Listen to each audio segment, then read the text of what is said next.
ये फराना अपने पास खड़ा हुआ है ना। आज के जॉब में ये है। आज तारीख कितनी है, कितनी तारीख है बंटी भाई? आज 16। क्या तारीख भी नहीं पता रहती है, दिन भी नहीं पता रहता है।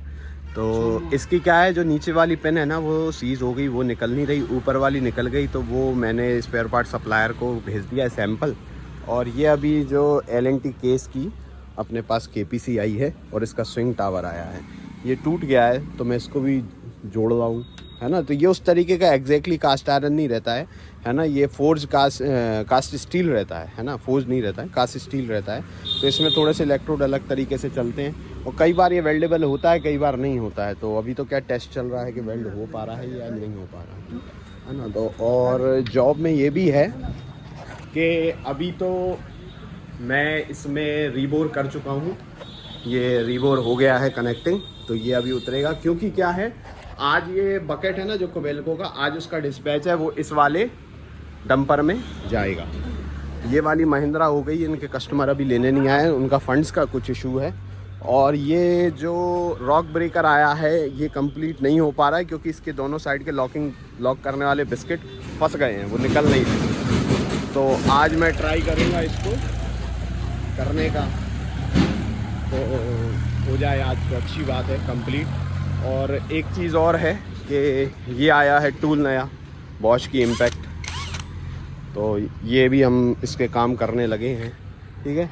अरे भैया ये तू जल्दी आया कर, थोड़ा नाचा नाची नहीं कर, टाइम देख रहा 10:30 बज रहे। तो अच्छा तो ये करोगी।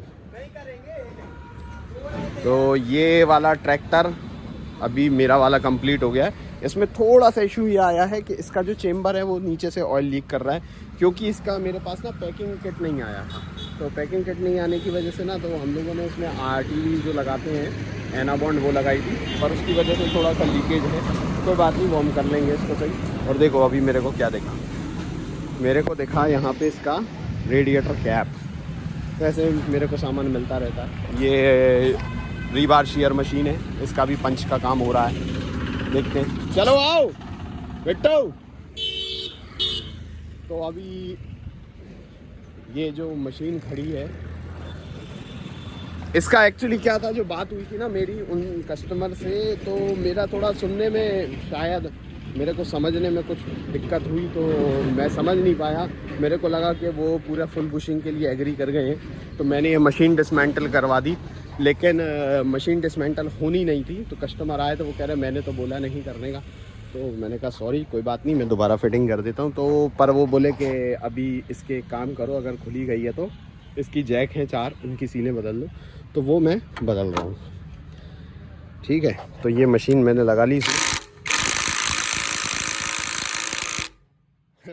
औकात के तो अभी बाहर है, इसको ढीला करना पड़ेगा थोड़ा पहले। तो जो एल्टामी है हमारी, इससे मैंने नटों को ढीला कर लिया और बॉश की इम्पैक्ट ने खटाखट पूरे नट खोल दिए। मतलब ये पूरा काम हो गया है हार्डली 15 मिनट में। तो ये फ़ायदा रहता है ना कि ये आप टूल्स वगैरह अच्छे हैं जो इनको यूज़ करो। तो ये जो है इसका मॉडल नंबर मैं बता देता हूँ, GDS 18 वोल्ट्स 350 है ना। तो ये 350 मॉडल है। अभी मैं 1050 और लेने वाला हूँ क्योंकि ज़्यादातर बोल्ट्स जो इसमें है ना वो 1050 वाले ही हैं। तो उससे ये रहेगा कि ये जो एल्टॉमी वगैरह है ना, ये मेरे को यूज़ नहीं करनी पड़ेगी, ये बिल्कुल ऐसे ही सही चल जाएगी। सबसे ज़रूरी काम, सबसे कीमती चीज़ गाड़ी में कपड़ा है ना। यार ये धुआं दे रही है। हाँ कोल्ड स्टार्ट है, थोड़ी देर तो देती है। ये वाला डंपर का डाला आया है रिपेयर होने, तो अभी इसको हम लोग रिपोजिशन कर रहे हैं। गौ माता चलो, ओए चलो, हो गया टाइम जाने का, उठो चलो, हे चलो उठो, चलो उठो, चलो उठो, चलो चलो भैया चलो, अरे आ लगी है पैर में लगी है। अरे गलत जगह। तो हैवी लाइसेंस रहने के ये फ़ायदे रहते हैं। मैं सभी मैकेनिक जो भी हैं जो ये हैवी अर्थ मूवर्स का काम करते हैं, मैं सबको कहता हूँ कि आप हैवी लाइसेंस ज़रूर लो, क्योंकि क्या हम लोग को गाड़ियाँ वगैरह इधर उधर शिफ्ट करनी पड़ती हैं, तो इसलिए हैवी लाइसेंस होना बहुत इम्पॉर्टेंट है। क्योंकि क्या होता है कि रोड पे अगर आप कोई भी व्हीकल लेके चल रहे हैं तो आपके पास हैवी लाइसेंस होना ज़रूरी है, क्योंकि मोटर व्हीकल एक्ट है, आप रोड का इस्तेमाल कर रहे हैं, है ना, तो आपके पास होना ही चाहिए। उसके बिना आप चलाएंगे तो आप इलीगली रोड पे एक हैवी व्हीकल को चला रहे हैं, तो ये सब ज़रूरी रहता है ना, तो सबका ध्यान रखो, ठीक रहता है।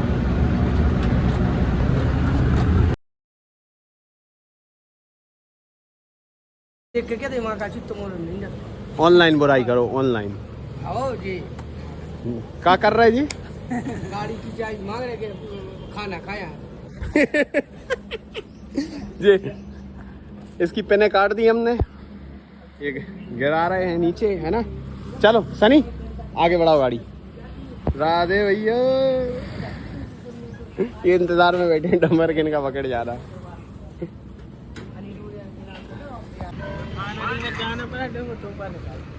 ये रख के आओ उधर, बकेट लोड हो गया कनेक्टिंग। छोड़ दो, मत पसंदारी बना बिल्कुल ही। ले आओ, रखियो आराम से। ये इनका हो गया डिस्पैच आज, डिपर, बूम डिपर और बकेट सिलेंडर और एच लिंक, वो तो जा चुके पहले, है ना। अभी वो जो वाला जेसीबी हमने खोला था जैक के लिए, उसमें अब कहानी ये निकली है कि दोनों स्ल्यू सिलेंडर के स्कोर हो गए हैं बैरल, डिपर सिलेंडर स्कोर हो गया है और बकेट सिलेंडर भी स्कोर हो गया है, जिसमें स्क्रैचेस आ गए अंदर पूरे में। तो अब हमारे कस्टमर दिमाग बढ़ा रहे हैं क्या किया जाए। अब देखते हैं क्या है इसमें। क्या होता है, सस्ती बुशिंग कराते हैं ना तो अलाइनमेंट्स आउट होते हैं, तो जो भी अगर लेटरल फोर्स आएगा किसी भी सिलेंडर पे तो वो स्कोरिंग हो ही जाता है ना। तो वो लेटरल फोर्स की वजह से स्कोरिंग इसमें हुआ है, पर वो मानने को तैयार नहीं है।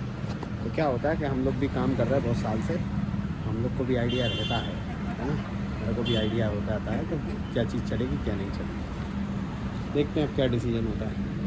हाँ बता। भाई को लगा कि खुल तो गई है तो बुशिंग करवा ही ले, है ना।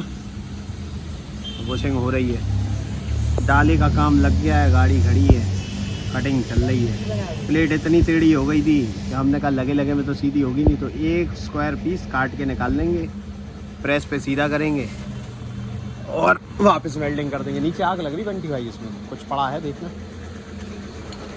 ब्रेकर की हमने बिस्किट निकाल दिया है, उसका हमने इतना बुरा हाल, ऐसे टुकड़ों में कट कट के बिस्किट निकला है, ये वाला पूरा ऐसे टुकड़ों में निकला है।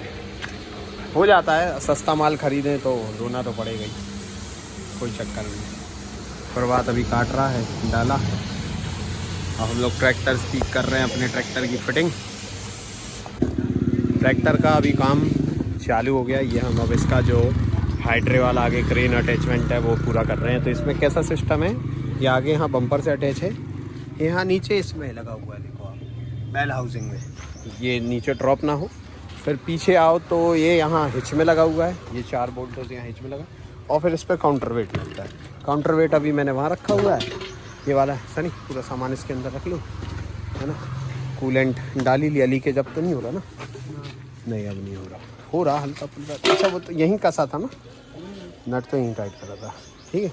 बैटरी ये रखी, अच्छा ये बैटरी का मानना पड़ेगा, साला सुपर किसान नाम की बैटरी है, 3 साल तो हो गए इसको चलते हुए, बैटरी को मस्त चल रहा है। ब्रेकर की हार्ड फिशिंग हो गई है, काफ़ी बुरा हाल है। ब्रेकर का बिस्किट निकल गया तो ये रखा है, कल इसकी पूरा फिटमेंट होएगा, पूरा मैंने निकाल दिया इसको, अभी सीजल खींच के निकाल दूंगा इसी से।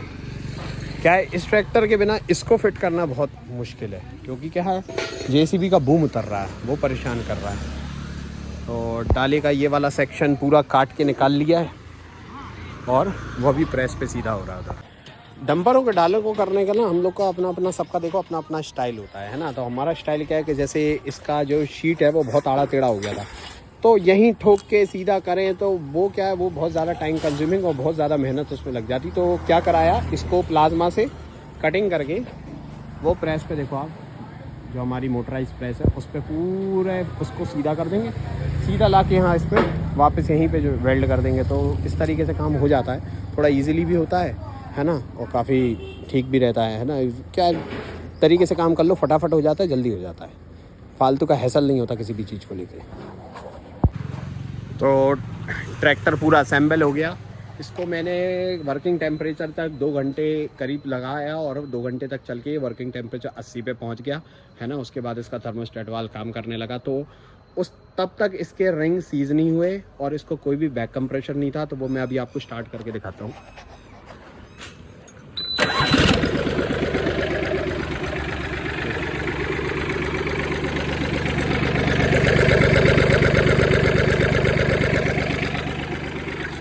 स्टार्टिंग बिल्कुल प्रॉपर है और कोई भी ब्लो बाय नहीं है इंजन को, कोई भी बैक कंप्रेशर नहीं है।